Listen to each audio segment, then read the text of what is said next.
Ya, selamat malam, salam jumpa pemirsa. Senang sekali saya Angel Dian Pratiwi dapat menjumpai Anda kembali pada malam hari ini dalam acara Manage Your Mind. Seperti biasa dalam Manage Your Mind kita akan mengambil suatu tema yang tentu sangat menarik. Tema pada malam hari ini dalam Manage Your Mind adalah dasar pemikiran peramalan. Untuk itu telah hadir narasumber yang luar biasa istimewa buat saya. Di studio Dama TV pada malam hari ini sudah ada Bapak Cheng Sindu Berlian selaku pakar Feng Shui. Selamat malam Bapak Sindu. Baik, Selamat malam. Iya Bapak, apa kabarnya Pak? luar biasa ini. Luar biasa Pak. Iya Bapak, dalam manajemen kali ini tema kita adalah dasar pemikiran peramalan. Mm-mm. Iya, langsung saja pemirsa kita mulai perbincangan pada malam hari ini. Bapak, peramalan itu apakah semacam ilmu yang menggunakan patokan keilmiahan tertentu atau berdasarkan suatu pengalaman empiris yang makin lama semakin mendekatkan dengan penyimpulan praktis yang paling mendekati suatu kesempurnaan? Ya, kalau kita di dalam hidup ini Mhm. sangat menjadi ini ya kontradiktif dan pemikiran orang yang bermacam-macam dalam arti Pak meramal tuh bagaimana? Apakah itu tidak menyimpang dengan ajaran agama? Ya, betul. Apakah itu ada logikanya?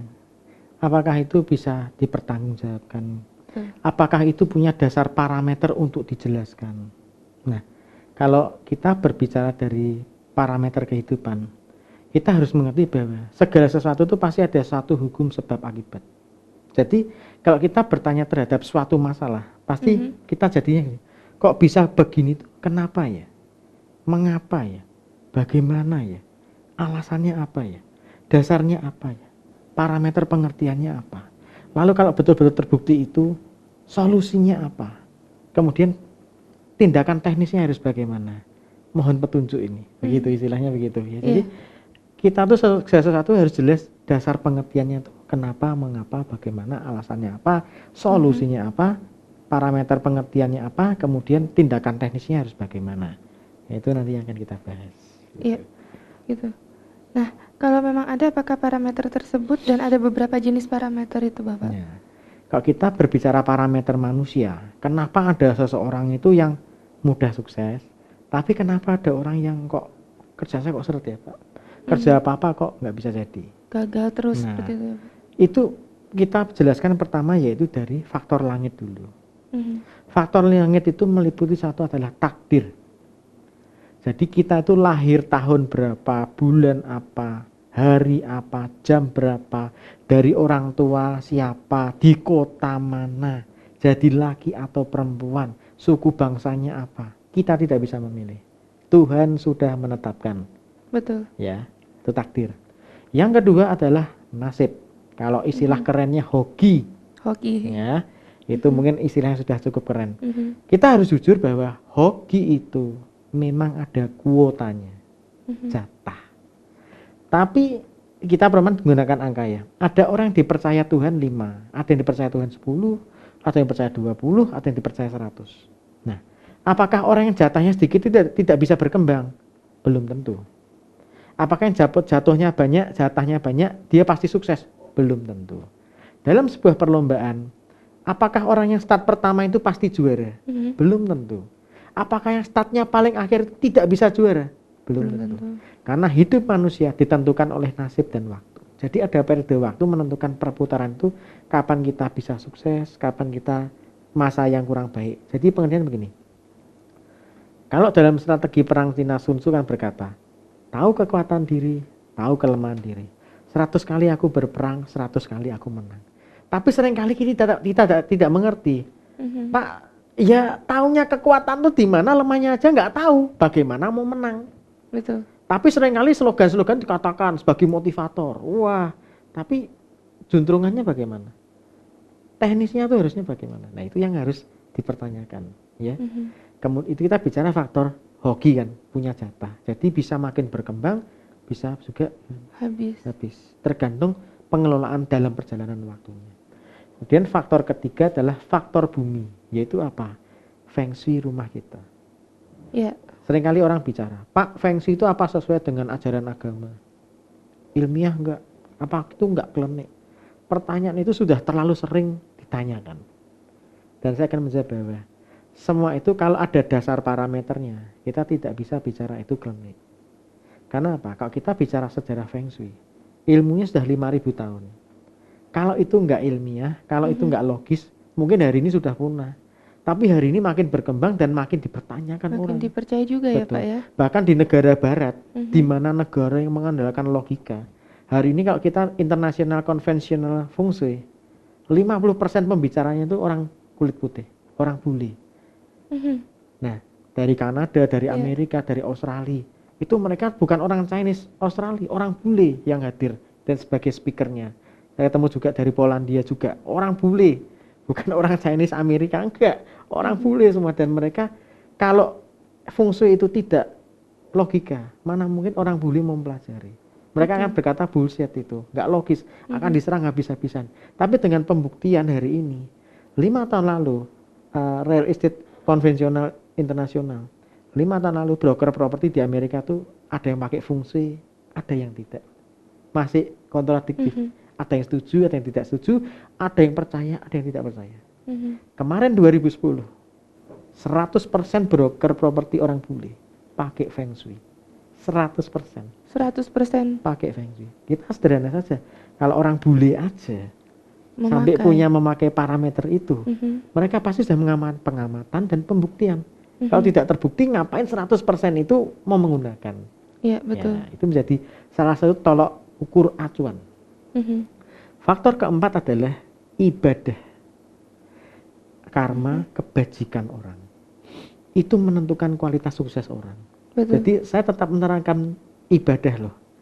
Jadi kalau orang bilang apa Feng Shui segalanya, itu juga nggak benar. Nggak benar. Tapi kalau kita hidup tidak pakai Feng Shui, sayang sekali.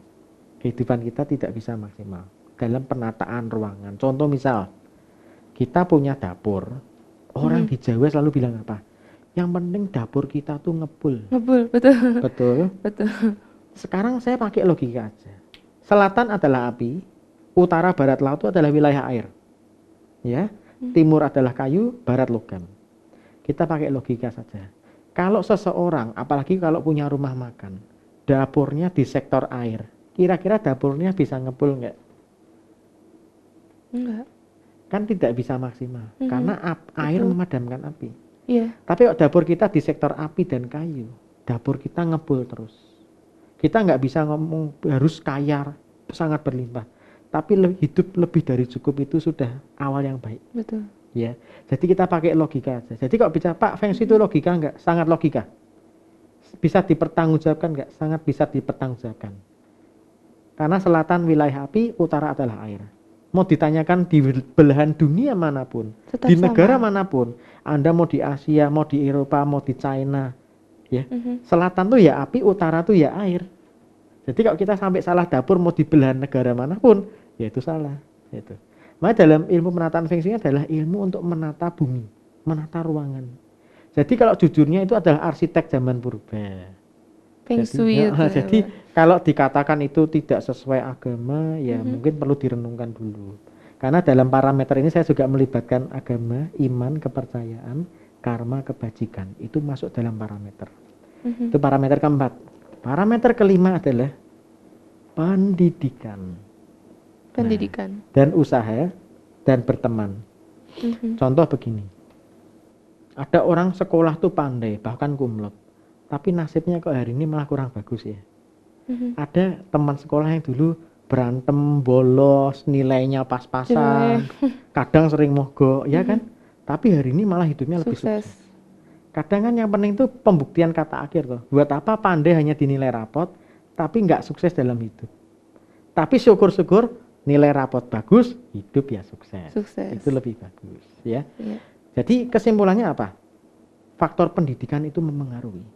Ada orang punya hoki bagus, tidak ditopang pendidikan yang baik, ya nggak maksimal.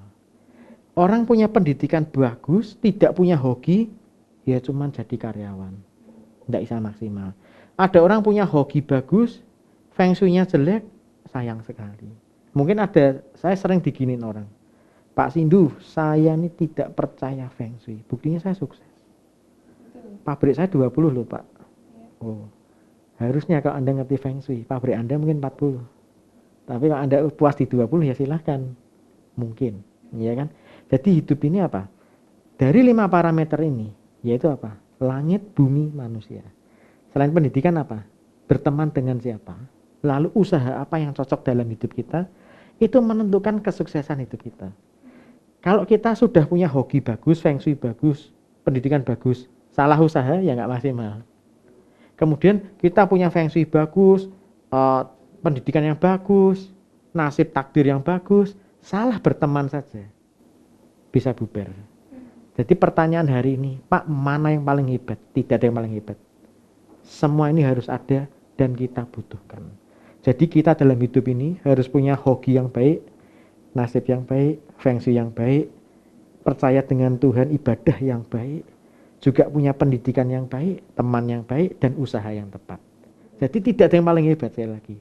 Kita punya usaha baik, tidak diimbangi dengan ibadah yang baik, hidup kita juga tidak maksimal. Iya, Bapak, ditahan dulu, Pak. Setelah yang satu ini kita segera kembali lagi, Pak. Ya, pemirsa jangan kemana-mana. Setelah yang satu ini kita akan segera kembali. Jadi tetap di Manage Your Mind. Ya, terima kasih pemirsa. Kembali lagi tetap dalam acara Manage Your Mind. Dan bagi Anda yang baru bergabung, tema kita pada malam hari ini adalah dasar pemikiran peramalan. Ya, Bapak Sindu, kita lanjutkan kembali, Pak. Tadi kan ada 5 jenis ya, ada 5 parameter ya, Pak ya. Salah satunya adalah hoki. Mungkin banyak orang-orang ini yang ngomong tentang hoki dan hoki dan hoki seperti itu ya, Pak. Dan bahkan sampai dulu saya pernah menemui seseorang, dilihat garis tangan saya seperti itu, katanya dibilang hoki saya itu baru akan muncul dilihat dari tangan sekitar usianya itu sekitar kepala 2. Seperti itu. Terus habis gitu bisa dirubah, dari garis tangan ini bisa dirubah, Pak. Apa itu benar dan bisa berpengaruh, Pak, ke depannya? Saya akan berbicara dengan sebuah perumpamaan. Jadi teknik penghitungan Chinese metafisik ya, karena kebetulan saya bicara soal feng shui. Jadi saya berbicara dengan parameter Chinese metafisik ya. Orang hidup itu dimulai dalam penghitungannya itu dimulai dari sio dulu. Jadi orang itu lahir di tahun apa, bulan apa, hari apa, jam apa. Dengan kata lain begini, setiap manusia mau suka tidak suka, percaya tidak percaya, mengerti tidak mengerti, berkenan atau tidak berkenan, kita ini tetap punya 4 sio dalam hidup kita, yaitu sio tahun, sio bulan, sio hari, sio jam. Nah, kalau kita bicara teknik penghitungan tanggal lahir itu, kalau mobil itu adalah chassis dan mesinnya dan bodinya, ya. Kemudian penghitungan wajah itu adalah teori teknik Ming Xiang, ya. Itu ibaratnya naik mobil tuh mau dicat warna apa, ya.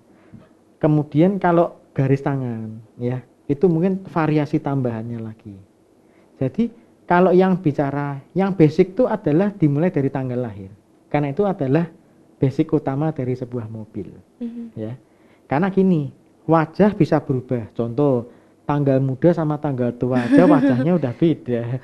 Jangan nunggu bertahun-tahun. Tanggal muda mungkin wah lebih happy atau kantongnya tebel, tapi kalau tanggal tua kok agak lesu ya. Itu kan wajahnya berbeda, ya kan?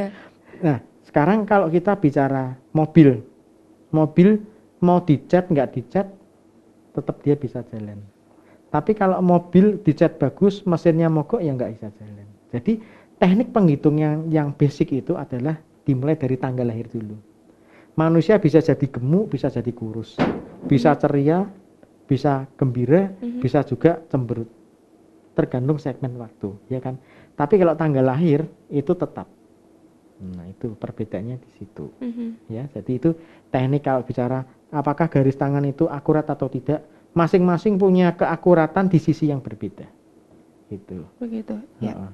Nah, Bapak, apakah peramal timur, barat, modern kuno, semua itu punya suatu titik tumpu atau pakem universal, Bapak?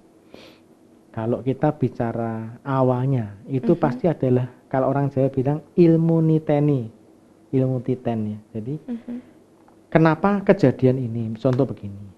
Ada orang yang tanggal lahirnya tahun ini, bulan ini, hari ini, jam ini, dengan elemen ini, karakternya sangat jadi pemboros. Kan itu akan diselidiki selama beribu-ribu tahun. loh ternyata itu dicatat. Oh, kombinasi begini ini orang boros. Bisa juga ada kombinasi yang ekstrim. Wah, ini orang sangat pelit sekali. Nah, kalau sangat pelit sekali ini paling bagus jadiin apa? Keuangan. Wah, pasti 0,01 rupiah aja pasti diajak hitung-hitungan. Iya, Gitu. betul. Jadi kita ini menghitung gini ini bukan untuk meramal saja. Kita bisa gunakan untuk manajemen. Orang ini cocok bagian apa gitu. Jadi misalnya orang ini cocok administrasi, ya jangan ditaruh marketing. Betul. Gitu loh. Tapi orang marketing ditaruh administrasi nanti nggak betah. Jadi biarlah kita ini berjalan sesuai dengan jatah hidup kita, itu paling enak. Sekali lagi jangan pernah kepingin seperti orang lain. Seringkali rumput tetangga lebih hijau, belum tentu. Lebih baik kita tuh menjalani apa yang Tuhan sudah berikan dalam hidup kita, itu dijalani, itu lebih baik. Tinggal digali lagi ya, Betul. Bapak ya. Ya. Nah, Pak, apakah ramalan tersebut bersifat spekulatif atau penyimpul peruangan yang tak terjangkau oleh orang awam pada umumnya, Bapak?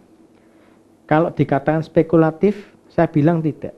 Karena dari pengalaman saya, spekulatif itu terjadi kalau tanggal lahirnya salah. Tapi dari pengalaman saya, kalau tanggal lahirnya betul, 99% akurat. Tapi kalau datanya salah, ya salah semua. Jadi sederhana saja. Kalau datanya tepat, pasti akurat. Tapi kalau datanya salah, ya salah semua. Itu parameternya. Kemudian tadi pertanyaan kedua apa?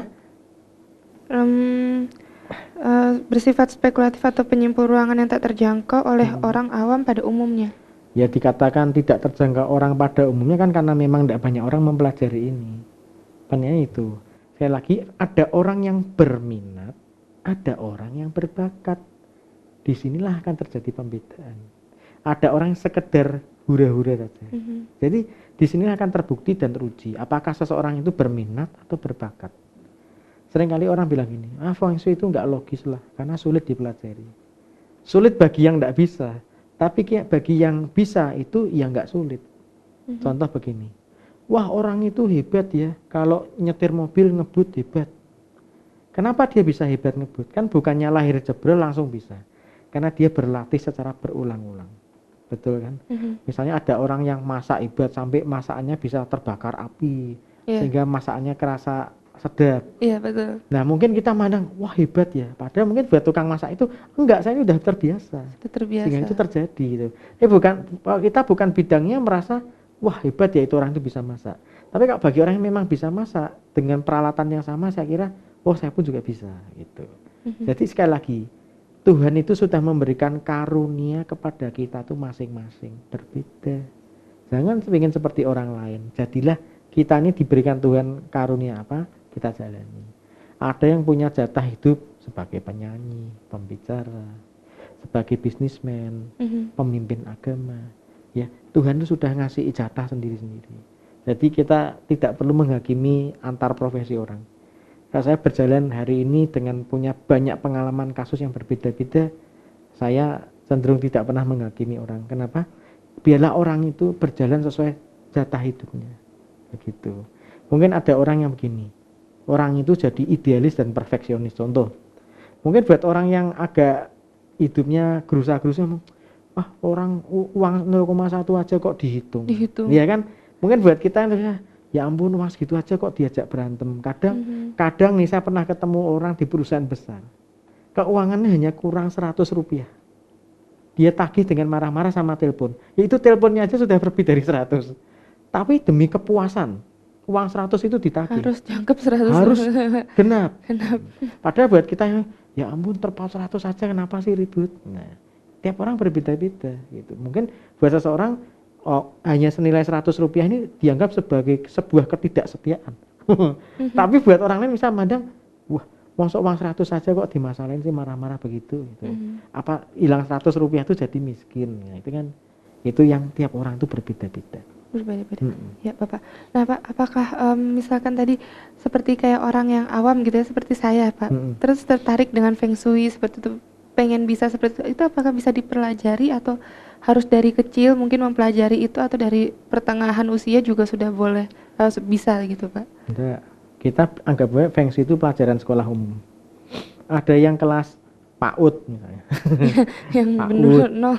TK, playgroup, Mhm. TK, SD, SMP, SMA, University S1, S2, S3 atau sampai profesor. Mhm. Setiap orang kan bebas. Anda mau belajar sampai tahap apa? Apakah mau pelajaran sampai level TK, SD, SMP, SMA, atau university? Dan Anda harus tahu bahwa ilmu metafisik itu nggak semua negara itu ada. Contoh kita parameter di Indonesia. Mhm. Ya. Kan belum tentu kita bisa punya pengajar yang qualified untuk mengajarkan ini. Solusinya gimana? Pak, kalau di Indonesia nggak ada gimana? Ya kita harus berani keluar dari Indonesia untuk belajar. Gitu. Mhm. Kalau kita ternyata di Indonesia levelnya mungkin baru SD, SMP, SMA. Pak, yang level university kok nggak ada? Ya kita bisa belajar ke negara yang lebih maju. Contoh misal yang negara terdekat adalah Singapura. Di mana saya banyak mendapatkan sumber informasi pelajaran itu dari negara ini. Kenapa saya bilang Singapura menjadi parameter yang cukup akurat untuk Asia? Mhm. Karena rata-rata kalau ahli Feng Shui itu berkumpulnya rata-rata di Singapura setahun Oh. sekali. Dan seringkali berapa kali di negara mana, seringkali sebagian besar tuh kumpulnya di Singapura. Karena Singapura adalah negara yang sangat terbuka terhadap Feng Shui. Contoh begini, Genting Malaysia, Genting Highland Malaysia, ketika dibangun, itu melibatkan 7 pakar Feng Shui. Hari ini, ketika saudara pergi ke Pulau Sentosa di Singapura, ada Universal Studio, Ya. itu melibatkan 70 pakar Feng Shui dan negara bayar penuh. Tujuannya apa? Supaya sukses. Negara itu yang bayar penuh Yang ya Pak bayar ya negara. untuk Feng Shui 70 itu. pakar dibayar untuk ngaudit Feng Shui. Mhm. Dan masing-masing disuruh memberikan pendapat.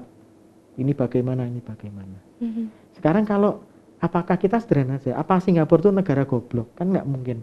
Kalau bodoh mosok sampai cari 70 orang kan? Betul. Iya, Iya. dari berbagai negara mereka berani bayar, mereka minta pendapat masing-masing. Tujuannya kan satu, supaya apa? Sukses. Dan kita lihat hari ini Pulau Sentosa cukup sukses. Sukses. Iya. Dan di Indonesia sendiri Pak, apakah sudah banyak juga yang memakai Feng Shui seperti itu Pak diterapkan di Indonesia? Ada, tapi kan mungkin kan tidak dibicarakan. Seperti saya kadang banyak konsumen klien mungkin di TV melihat saya. Biasanya begitu ketemu kan minta private pribadi. Itu. Jadi kalau kita bicara yang pakai Feng Shui banyak enggak? Saya bilang cukup banyak. Cukup Cuma banyak. mungkin nggak mungkin publikasi, saya pakai Feng Shui loh kan, mungkin nggak ngomong. Masih gitu. tidak terlalu mau Betul. untuk Kemudian mengungkapkan kalau ya. biasanya reference tuh antar teman yang sudah puas, jadi ketok tular lebih banyak. Iya. Itu yang terjadi. Iya, ditahan dulu Bapak. Iya. Ya pemirsa, semakin menarik perbincangan pada malam hari ini dengan Bapak Sindu, tapi jangan kemana-mana. Setelah pariwara yang berikut ini, kita akan segera kembali tetap di Manage Your Mind. Ya, terima kasih pemirsa, kembali lagi dalam Manage Your Mind, masih bersama saya dengan Angel dan juga Bapak Sindu Berlian. Ya Bapak, ini kita lanjutkan kembali perbincangannya Bapak. Apakah peramal yang berdasarkan keilmiahan ilmu ekonomi, politik, dan kependidikan menyimpulkan masa depan sosial manusia, lalu pengaruh tersebut menyimpulkan kecenderungan manusia apa sifatnya pada suatu era kehidupan itu Bapak? Iya. Sekarang kita masuk ke tahap apa? Mencari hari yang baik. Nah, sekarang ada pertanyaan begini, Pak, kalau semua hari itu saya percaya hari baik, kalau nggak baik kan tidak diciptakan Tuhan. Iya. Saya sering tanya gitu, kok Bapak ngitung-ngitung hari baik? Saya bilang gini, semua hari itu baik, tapi diantara yang baik itu tetap ada yang terbaik. Lebih baik. Betul ya? Oh ya. Jadi kalau kita bicara begini, kalau kita punya hikmat untuk mengerti hari yang baik kapan, tujuannya apa? Kita tidak bisa mengiri hidup di Pulau Jawa misalnya. Orang mau menikah pasti cari hari baik kan? Iya, betul. Harapannya apa? Supaya misalnya menikah itu ya pernikahannya langgeng ya, kehidupannya baik, ekonominya meningkat. Demikian juga perusahaan ketika mau buka, dia akan mencari hari baik. Tujuannya apa? Supaya perusahaan yang dibuka ini makin eksis, keuntungannya lebih baik. Betul kan? Betul. Jadi kalau kita bicara apakah itu tidak bertentangan dengan Tuhan, Pak? Saya bilang bertentangannya di mana gitu loh. Kan semua itu ada rumus untuk menghitung dan ada dasar parameternya. Kecuali gini, wah pokoknya saya srek yang baik ini. Wah itu nggak ada parameternya. Parameternya cuma srek. Srek. Nah ini yang harusnya yang gini nih yang justru agak klinik gitu loh. Tapi kalau kita punya dasar penghitungan yang jelas, tanggal sekian, bulan sekian, hari sekian, jam sekian, pembukaan dimulai. Harapannya apa? Hidup itu lebih baik. Kenapa saya bilang begitu? Karena hari ini Saya bilang, saya bukanlah penemu menghitung hari baik. Saya hanya mengaplikasikan warisan dari leluhur yang sudah 5.000 tahun lalu ini. Saya juga orang yang tidak mudah percaya. Kenapa? Karena saya terdidik di ilmu akupuntur, kedokteran Cina. Di mana kita itu dididik semacam itu. Tidak boleh percaya dari satu sisi. Berarti harus dari beberapa dulu Dari ya, Pak? beberapa sisi. Dan ada satu pepatah Cina berkata, di dalam hidup ini, ketika kita mendengar dari satu sisi, sekalipun itu katanya kebenaran, itu belum tentu benar.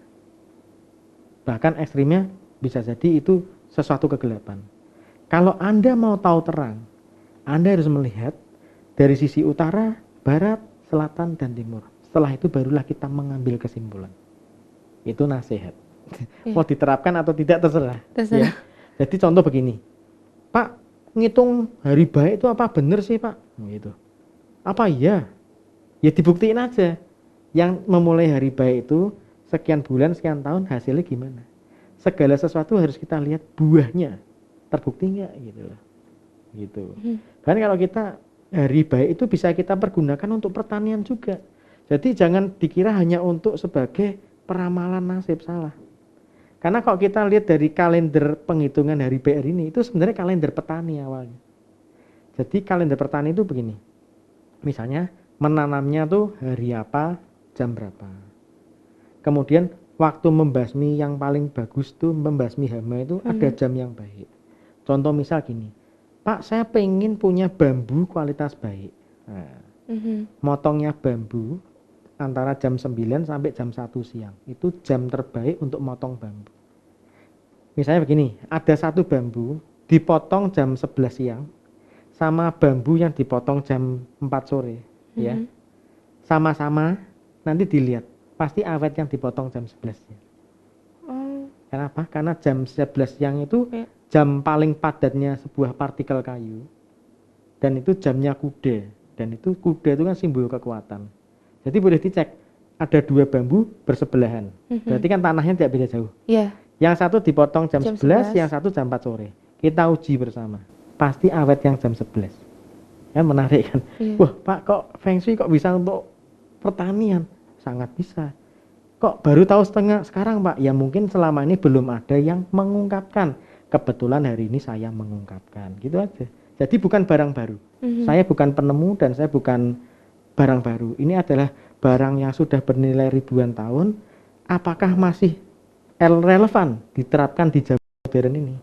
Saya amati hari ini masih sangat relevan. Masih sangat relevan. Ya. Nah, Bapak sendiri kan Feng Shui ya, Pak ya, ininya ya, Pak ya. Kalau untuk seperti ke rumah seperti itu, Pak. Feng Shui rumah, ketika kita membangun suatu rumah baru mau membangun ya, Pak ya. Itu Feng Shui-nya harus diperhatikan apa saja, Bapak? Apalagi terutama kalau misalkan sudah yang berumah tangga, sudah menikah seperti itu, Pak. Yang harus diperhatikan pertama, yang umum itu adalah rumah ini duduk mana, hadap mana dulu. Itu yang pertama. Sehingga itu ditentukan arah pintu yang baik itu ada sebelah mana. Itu pertama. Yang kedua adalah kamar tidur. Kamar tidur itu jangan sampai bertentangan dengan yang punya rumah. Contoh begini. Saya ada satu kasus. Kebetulan rumah klien saya ini kamarnya cukup besar. Problemnya satu, susah tidur. Tapi bukan nggak punya uang. Secara kamar nyaman gitu ya Pak? Oh nyaman, indah, mewah, bagus, uangnya banyak. Tapi tidak bisa tidur. Dan bukan karena terbeban utang. Dia nggak bisa katakan usahanya dia nggak punya utang. Lancar lah ya Lancar. Pak ya? Tapi susah tidur. Setelah saya gambar denah rumah itu, saya lihat, wah maaf ini ranjang kamu harus geser 3 meter, tapi untung masih di kamar yang sama. Ya, terserah lo mau percaya apa enggak. Ya Pak, sudah niat konsultasi ya dijalani Pak, toh ya enggak ada salahnya. Saya carikan hari yang baik untuk mindah ranjang itu. Begitu ranjang itu dirubah, hari ini orang itu tidurnya nyenyak, tanpa pakai obat. Sampai nelpon saya telepon suaminya, Pak gimana istri? Wah luar biasa Pak, kadang bangunnya sekarang malah sampai siang. Saya sudah bangun, istri saya yang masih tidur dulu, saya bangun, istri saya enggak malah dia yang lebih duluan bangun. Saya tanyakan sama yang bersangkutan langsung, gimana sudah bisa tidur enak? Iya, kok aneh ya Pak, ranjangnya cuman digeser 3 meter kok bisa gini? Ya itulah, Kalau orang tidak mengalami sendiri, mungkin belum percaya. Nggak akan percaya. Tapi kalau sudah mengalami sendiri, baru yakin, begitu ternyata. Itu. Tetapi berarti sangat mempengaruhi sekali ya Pak ya, kalau misalkan kayak kita sering sakit kepala atau apa dari segi rumah itu juga mempengaruhi ya Pak ya. Saya banyak sekali ketemu orang hanya masalah. Kadang kan orang punya pergumulan itu macam-macam. Ada yang pergumulannya soal keuangan. Ada yang bergumul soal kesehatan. Ada yang bergumul soal perjodohan. Wah, ini seru lah dibicarakan nanti. Bergumul soal jodoh. Ini yang bagi yang masih muda. Yang punya orang tua, punya anak belum nikah-nikah, ini juga suatu pergumulan. Karena begini, kadang kebenaran itu menyakitkan. Contoh, memang ada orang yang terlahir memang tidak bisa menikah. Tidak punya jodoh. Pak, apakah nggak punya solusi? Ya ada, tapi harus punya usaha yang keras untuk mempertahankan. Kedua, harus dapat pasangan yang benar-benar sionya cocok. Kalau nggak cocok, sangat susah. Gitu. Jadi ada orang yang begini, saya punya teman, ekonominya susah. Tapi dia punya anak 3 jenius semua. Sekolahnya semua beasiswa. Kebahagiaannya dia di situ. Mungkin dia nggak punya uang yang berlimpah. Tapi dia punya anugerah, punya anak 3 jenius, sekolah beasiswa semua. Jadi tidak terlalu merepotkan orang tua ya. Jadi kadang itu orang punya ini sendiri. Saya juga pernah satu kasus orang ekonominya sangat lebih dari cukup. Hubungan dengan istri baik, yang problem anaknya terlibat narkoba. Nah itu juga satu kesedihan. Kadang tiap orang itu punya punya kekelebihan tapi punya kelemahan. Tidak ada yang sempurna. Tapi dengan kita mengerti begini, kita tuh bisa meminimalisirkan keadaan. Kalau mengubah segalanya tuh nggak mungkin. Tapi kita membuat segalanya itu menjadi resikonya semakin kecil, itu aja. Gitu. Ya. Nah Pak, kalau misalkan kita mau meramal seperti itu ya Pak ya, itu yang lebih bagus tepatnya itu kita harus datangnya itu kepada siapa Pak? Karena kan juga sekarang ini banyak sekali ya Pak. Gampang sekali untuk mempelajari kayak meramal lewat tangan seperti itu. Nah, yang paling tepat yang akurat seperti itu tuh yang seperti apa yang harus kita datangi Pak? Nah, sekarang pertanyaan begini, orang hidup itu soal jodoh. Semua itu soal jodoh. Kenapa? Karena contoh saya, tidak mungkin seumur hidup saya itu saya bisa melayani semua orang. Pasti akan terjadi seleksi alam, di mana terjadi ketemu jodoh, ketemu ya bisa diberi konsultasi. Tapi kan setiap orang tuh punya keterbatasan. Ada juga orang yang memang punya bakat misalnya, belajar dari buku sendiri, bisa punya bakat, bisa berkembang sendiri. Gitu. Tapi ada juga yang memang tidak dapat jatah ya dia tidak akan ketemu orangnya. Nah, ketemu jodohnya apa? Melihat acara Dhamma TV hari ini sudah jodoh. Gitu. Bisa langsung berkonsultasi ya Pak ya. Ya. Nah Bapak, sebagai suatu penyimpulan, apakah ramalan atau ilmu untuk menenteramkan sanubari dari kecemasan akan perubahan-perubahan yang ada, ataukah ilmu di mana yang tahu lebih punya keyakinan menghadapi resiko di masa depan? Nah, ada pepatah begini. Kemarin itu sudah menjadi sejarah. Hari ini itu sebuah anugerah kalau bisa bertemu dan menonton acara ini. Ya. Besok itu masih misteri. Tapi kalau kita mengerti ilmu ini, misteri itu bisa kita minimaliskan. Contoh begini, kita punya bakat, ya, contoh punya bakat musik. Ternyata dalam hidup ini kita tidak ngerti ternyata punya bakat musik. Contoh misal, yang kita saya bicara musik itu agak spesifik. Contoh misal gini, hoki jual beli tanah. Nah, kan lebih sederhana. Kalau musik kan terlalu spesifik ya. Yeah. Contoh begini, kan kita seringkali ada lihat orang gini.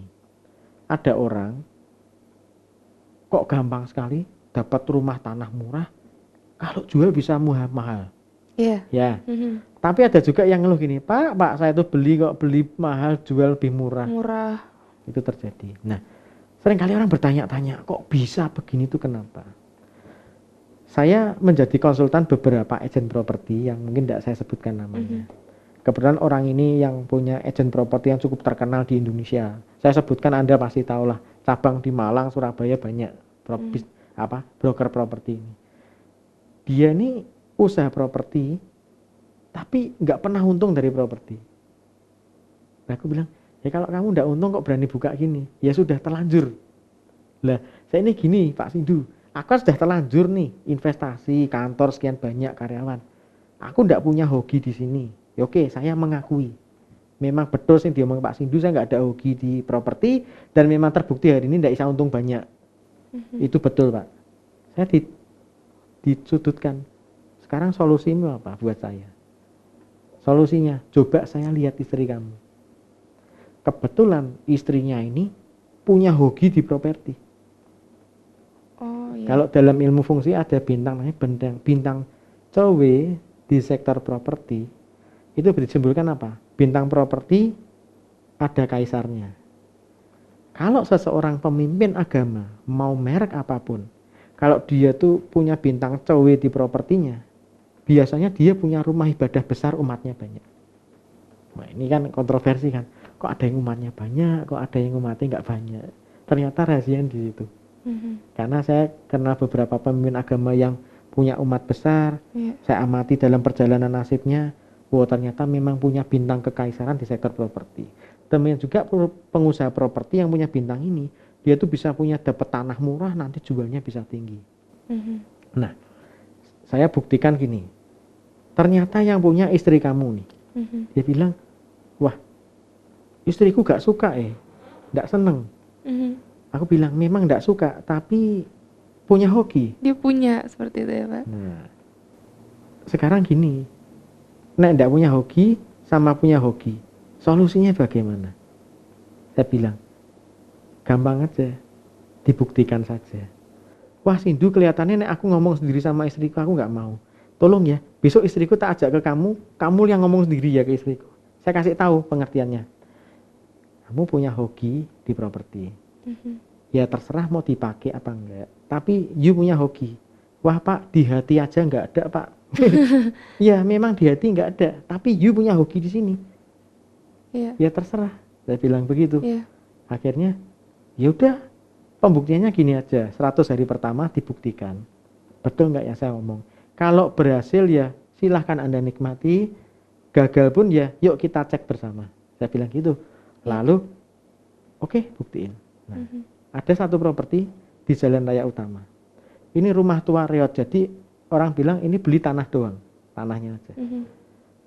Orang nawar 1,2 M nggak dikasih karena yang punya mintanya 1,3. Ini yang saya bilang istrinya punya hoki ini, dia datang nawar begini, tante ini minta berapa? Sudah ada yang nawar 1,2, tapi saya tetap minta 1,3, 1,2 belum saya kasih. Wah sebenarnya saya tuh minat tante rumah ini, cuman uang saya kurang. Saya punyanya cuma 800 juta. Nek tante boleh ya tak beli, nek enggak boleh enggak apa-apa tante. Tapi saya tetap enggak mau utang bank, saya enggak mau utang. Saya punyanya segini, nek berkenan ya saya beli, nek enggak ya sudah gitu. Singkat cerita, ninggalin telepon, ditinggal. Iya. Berapa hari kemudian ditelepon. Dah nih, kalau kamu 800 juta saya kasih. Suaminya tuh enggak percaya sampean. Kok aneh ya, orang nawar 1,2 enggak dikasih, ini 800 juta mah dikasih no. Karena ada hokinya ya. Karena punya hoki. Iya. Itu percaya nggak percaya. Iya. Suami yang broker properti terkenal, nggak pernah dapat barang gitu, istrinya nggak pernah punya pengalaman, maju sekali langsung dapat untung. Iya, ditahan dulu Bapak Sindu. Iya, pemirsa, semakin menarik perbincangan pada malam hari ini, tapi jangan kemana-mana, setelah yang satu ini kita akan segera kembali. Ya, pemirsa, terima kasih Anda tetap setia menyaksikan Manage Your Mind. Kita lanjutkan kembali perbincangan pada malam hari ini dengan Bapak Sindu. Ya Bapak, apakah usaha para penemu atau para pemimpin agama untuk meningkatkan harkat manusia demi kelak lebih berkemungkinan survive terhadap kesulitan-kesulitan keadaan dengan meningkatkan kualitas manusia, dengan kelebihan adalah usaha yang terlalu berlebihan seperti itu Bapak? Iya. Kalau kita bicara kapasitas sebagai pemimpin atau pemimpin agama ya, kita pasti kepingin membawa umat kita itu punya kehidupan yang lebih layak. Nah, sebenarnya kalau lebih mau jujur lagi itu ujung-ujungnya itu finansial yang baik. Boleh dikatakan uang itu bukan segala-galanya. Tapi di dalam hidup ini segala-galanya harus pakai uang. Nah, ini kan sesuatu kenyataan realistis yang tidak boleh kita pungkiri. Hidup itu harus jujur dan realistis. Antara iman, kepercayaan, keuangan itu harus ada sinkronisasi. Contoh begini, Anda terlalu sering ibadah, kalau nggak punya uang, ya salah. Punya uang, tidak ada ibadahnya, juga salah. Jadi ini harus seimbang. Itu. Jadi kalau dikatakan parameter Feng Shui, Pak, yang paling bagus itu bagaimana? Seimbang. Seimbang itu paling bagus. Tidak terlalu panas, tidak terlalu dingin. Coba kita tinggal di negara yang terlalu dingin juga nggak enak. Tinggal di negara yang terlalu panas juga tidak enak. Paling enak kalau kita bisa menikmati keseimbangan. Nah, itu yang paling baik. Demikian juga dalam hidup ini. Kesehatan adalah yang utama, panjang umur, banyak rezeki. Itu satu paket kehidupan yang diharapkan semua manusia. Anda banyak uang nggak sehat, malah uangnya habis buat bayar pengobatan. Iya. Ya. Anda sehat, tidak punya uang, ya jadi sakit kepala. Iya, betul. Tidak punya uang. Jadi kalau kita bicara jujur hari ini, sudah nggak zamannya kita itu munafik. Sudah saatnya zamannya kita tuh harus realistis, jujur apa adanya. Kemudian kita mencari solusi hidup, bahwa hidup itu harus bagaimana. Seperti tadi saya bilang tuh, kok bisa gini tuh kenapa? Contoh begini, Pak, saya seringkali mendapat pertanyaan, Pak, kenapa ya Pak, nasib saya kok begini. Saya sudah terlalu sering diberi pertanyaan semacam itu. Nomor satu yang saya lihat selalu adalah langitnya, yaitu apa? Orang itu lahir tahun berapa, bulan berapa, tanggal berapa, jam berapa. Memang tidak bisa dipungkiri, saya pernah ketemu orang yang nasibnya memang sangat nggak bagus. Tapi dia bisa bagus kalau ke dunia keagamaan. Jadi saran saya apa? Ya lebih baik kalau orang yang sudah semacam itu jangan dagang. Kenapa? Kalau dagang rawan ditipu atau berantem dengan partner. Jadi jalan terbaik adalah masuk jalur keagamaan. Terserah mau merek apapun, sesuai iman masing-masing ya. Jadi saya hari ini di sini bicara netral. Jadi kalau misalnya seseorang agamanya merek A, ya lebih baik jadi mengarah ke arah agama A. Itu lebih baik sesuai panggilan hidup masing-masing. Nah, saya kira Tuhan sudah menentukan kalau kita ini punya jatah apa. Meskipun ada pilihan dan keputusan, tapi tetap ada yang satu namanya takdir Tuhan dalam hidup kita. Gitu. Iya. Berarti dengan ramalan itu juga bisa positif juga ke pekerjaan ya Pak ya, ke karir ya Pak, menentukan ya. Contoh begini, kenapa ada orang yang kalau jadi penyanyi gampang sukses, kenapa ada yang nyanyi bertahun-tahun nggak bisa sukses? Iya. Ayo, Pak, saya itu lebih pengalaman loh dari Ayu Ting Ting Pak, misalnya gitu. Nah, ini Ayu Ting Ting baru tampil sebentar aja kok sukses. Kenapa? Kalau seseorang itu punya bintang Jumen itu jadi bintang ketenaran berbicara. Kalau orang itu nyanyi sebentar aja cepat booming. Tapi kalau orang itu nggak punya bintang dukungan ini, mau nyanyinya tahunan pun ya nggak bisa eksis. Disinilah yang akan terjadi. Pinter tuh nomor 2, nomor 1 tuh hoki. Hoki nomor 1, pinter nomor 2. Dan hoki itu udah dari sana ya Pak ya, dari begitu kita hoki terlahir itu ya. Bisa bawaan, bisa juga kita usahakan. Tapi tetap Anda akan tidak bisa menang dengan orang yang sudah punya bawaan, punya bakat, dan dia kembangkan. Beda, buahnya berbeda. Jadi paling enak apa? Setiap manusia itu sudah diberi bakat sama Tuhan masing-masing berbeda. Jadi jangan lihat orang lain. Wah itu kok enak ya nyanyi kok sukses ya. Saya ikut-ikutan nyanyi belum tentu bisa sukses. Contoh gini, itu ibu itu masak kok, masak sayur lodeh doang kok laris banget. Laris. Saya juga bisa masak gitu, masak belum tentu laku. Tempe penyet, ya ampun cuman dikasih sambal sama bawang laris gitu, yang beli ngantri. Saya juga bisa buat gitu, dijual belum tentu laku. Nah inilah yang namanya hoki. Ini susah, bisa dikatakan bisa diraba, bisa disusah diraba. Tapi semua itu kalau kita punya penghitungan parameter yang jelas, tetap bisa gitu. Iya. Makanya saya hari ini banyak menjadi konsultan karena apa? Saya bisa membantu orang untuk mengarahkan. Contoh begini, paling banyak hari ini tentang pendidikan anak. Wah itu kasus paling banyak. Banyak orang berkasus sampai bertanya, Pak Sindu saya lebih baik konsultasi dulu di depan daripada kuliah mahal-mahal tapi salah jurusan Pak. It's true, itu betul sekali. Contoh begini, ada orang kepengen sekolah kuliner. Wah ini kan trennya kuliner. Iya. Sedangkan kita ini tidak bisa mungkiri ada orang ini yang Biarpun di dalam kampung nggak ada parkirnya, tapi tetap orang makan berjubel. Ada tempat yang tempatnya mewah, besar, harga juga nggak mahal, nggak laku. Kenapa? Karena ada orang yang punya bintang masak, ada yang tidak punya bintang. Di situ yang terbukti. Ada orang yang begini, biarpun masaknya nggak enak, dijual laku. Tapi saya ada satu kenalan, dia tuh master chef di restoran top, hotel top. Karena dia pede, saya yang bisa masak, yang masak saya enak, akhirnya dia memberanikan diri buka sendiri, tidak laku. Ironis kan? Kenapa? Biarpun, jadi begini, kalau seseorang tuh punya bintang masak di sektor jiwa, itu kalau masak enak, tapi dijual nggak laku. Tapi kalau orang punya bintang masak di sektor karir dan kemakmuran, itu biarpun nggak bisa masak, tetap laku. Wah itu kadang itu, wah kok bisa begitu? Ya itulah, hoki adalah hoki. Disinilah kita bisa membedakan antara bakat, minat, keinginan, kemauan, kehendak. Itu kita harus bisa membedakan. Kita boleh berambisi, kita harus punya visi yang jelas. Contoh gini, orang berambisi, semangat, tidak didukung strategi, nggak maksimal. Nggak bisa.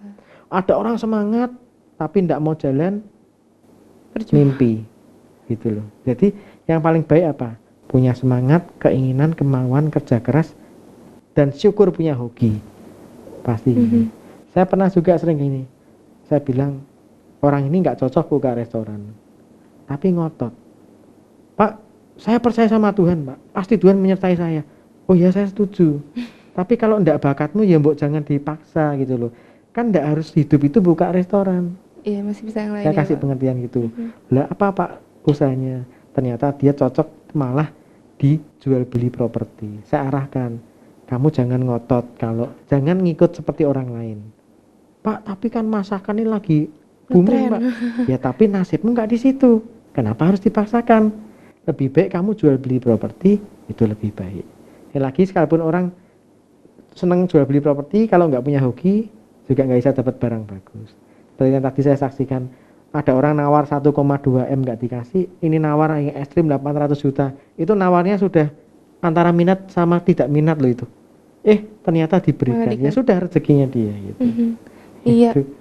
Iya Bapak Sindu, menarik perbincangannya pada malam hari ini, cuman karena waktunya juga sudah mau habis Bapak. Mungkin Pak Sindu ada pesan-pesan untuk pemirsa Dhamma TV? Ya, jadi kita dalam hidup ya, saya tadi ceritakan tentang 5 parameter hidup. Ada faktor langit, faktor bumi, faktor manusia. Jadi dalam hidup ini kita harus punya rezeki yang bagus, feng shui yang bagus, ibadah yang baik, pendidikan yang baik, dan ada punya teman yang baik, usaha yang baik juga. Kenapa? Karena dari 5 parameter ini adalah saling membutuhkan. Tidak ada yang paling hebat. Jadi pemirsa, usahakan dalam hidup ini kita bisa melengkapi 5 parameter kehidupan kita ini. Karena apa?